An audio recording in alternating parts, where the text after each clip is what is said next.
আজি আমি 14 চিৰাং দুৱাৰত ৱৰ্কাৰ্ছ মিট আয়োজন কৰিছে।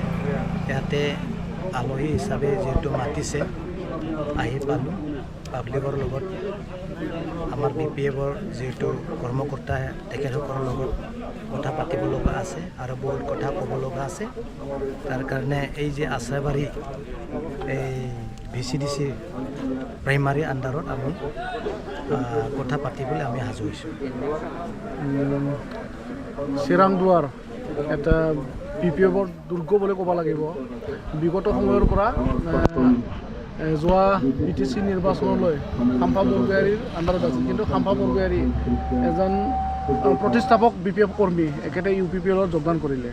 এই বিষয়ে কিবা আঘাত হ'ব বুলি ভাবে নেকি? মই ভাবোঁ হাগ্ৰামা মহিলাৰী ওচৰত থকা ওৱে ভাৱে লেফ্ট ৰাইট হেণ্ড যিমানখিনি লিডাৰ্ছ আছে প্ৰমোদ বড়ো ডাঙৰীয়াৰ লগত একযোগ হ'লেও একো BPFৰ অলপো ক্ষতি নহয়। আৰু যিবিলাক প্ৰমোদ বড়ো ডাঙৰীয়াৰ লগত একযোগ হ'বলৈ গৈছে তেখেতসকলক লৈ যোৱাৰ পিছতো একো লাভ নহ'ব। কাৰণ কি লাভ নহ'ব? প্ৰমোদ বড়ো ডাঙৰীয়াৰ UPPL ৰাজনৈতিক দল এই বালুৰ মাটিৰ ওপৰতহে ফাউণ্ডেশ্যন। তেখেতৰ যিটো বিঠা বালুৰ ওপৰতহে বিঠা। বানপানী আহিলে তেখেতৰ এই যিটো বনোৱা ফাউণ্ডেশ্যন ভাঙি ফালে লৈ যাব পানী। এক্সাম্পল হিচাপে যোৱা MP ইলেকশ্যনত আমাৰ এই মাননীয় এই লৰেন্স ইছলাহাৰী এই প্ৰমোদ বড়ো ডাঙৰীয়াৰ ৰাইট হেণ্ড আছিল। তেখেতৰ সমষ্টিত কোনে জিকিছে?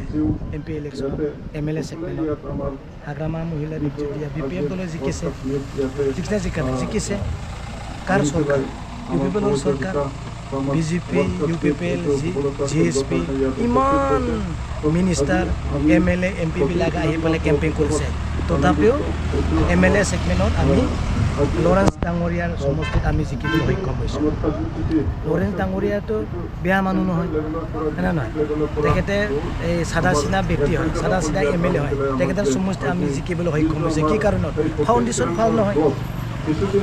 ফাউণ্ডেশ্যন ভাল নহয়, তাৰ কাৰণে আমি জিকিবলৈ সক্ষম হৈছে।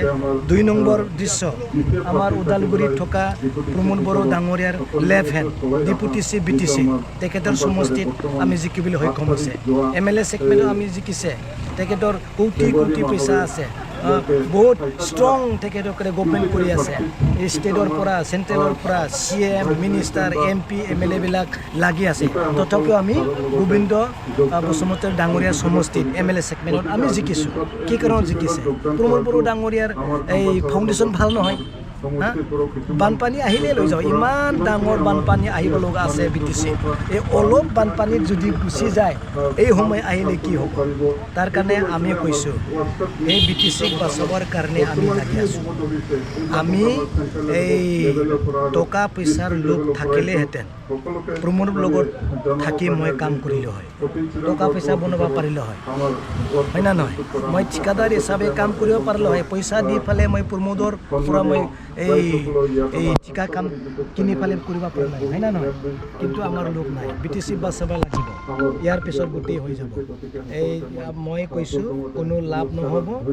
বেয়া দিন আহি আছে। প্ৰমোদ বড়ো ডাঙৰীয়াৰ ৰাজনীতিক এই লিডাৰবিলাকে যিহেতু গৈছে তেখেতসকলৰ ভৱিষ্যত কি হ'ব মই নাজানো। কিন্তু প্ৰমোদ বড়ো ডাঙৰীয়াৰ যিটো এই ৰাজনৈতিক দল কম সময়ৰ ভিতৰতে পূৰা পানীৰ লগত গুচি যাব। এইটো আজি মই ক'লোঁ। Thank U.